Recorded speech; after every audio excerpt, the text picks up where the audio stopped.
I've had several questions just recently, how to just to work Alex, even though, I mean, we've been started already in the class and you just may be becoming familiar with it, or maybe you're just been doing one thing inside of Alex and you just didn't know the full ramifications. So when you look at this, the pie chart should tell you of all the, like this student has mastered 269 topics of their path.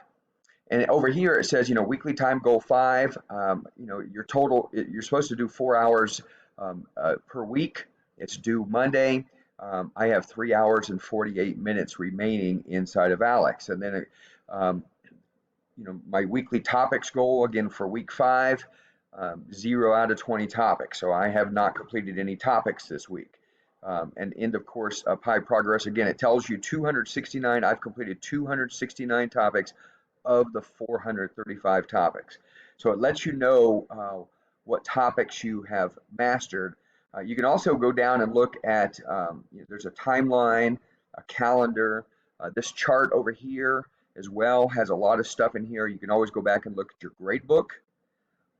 And this is what's being transferred over to Blackboard. Again, I just logged in as a kind of a fake student right now, and that's why it's 0, 0, 0, 0, because it's, I just logged in week time 5 as a student, and just completed. All I did was did the initial knowledge check, and I did some problems, and just to spend a few minutes on it, just to show you what the pie chart looks like. So that's why it says 0, 0. But yours, should be the weekly time goal. Should be 100%, 100%, 100% each week.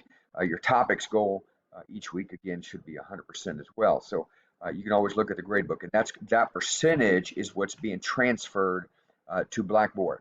You can also review certain assignments. You can learn, like the next topic that I have to learn, I can click on that, and it takes me to like the textbook or some examples that I can do. You can look at the textbook here as well. But again, it helps me learn the topics.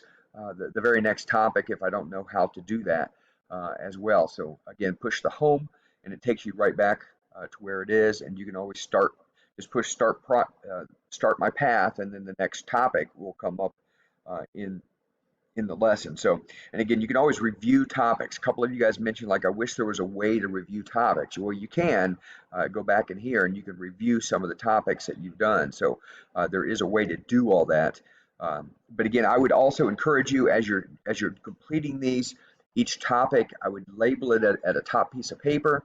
If I would call this product rule with positive exponents. Put that on the top as my title. Work a few examples.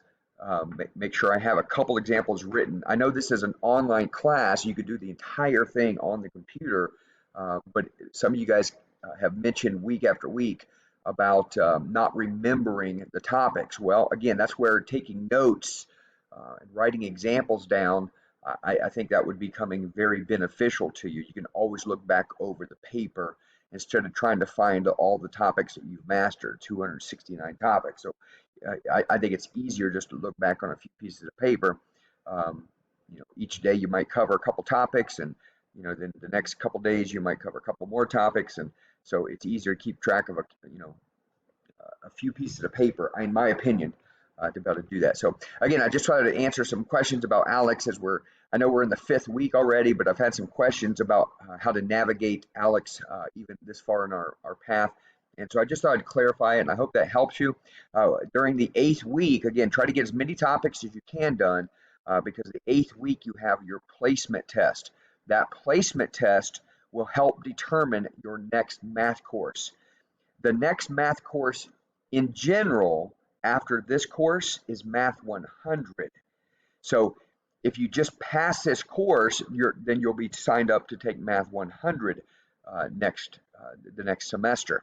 So the objective is to cover as many topics as you can, then do well on the placement test.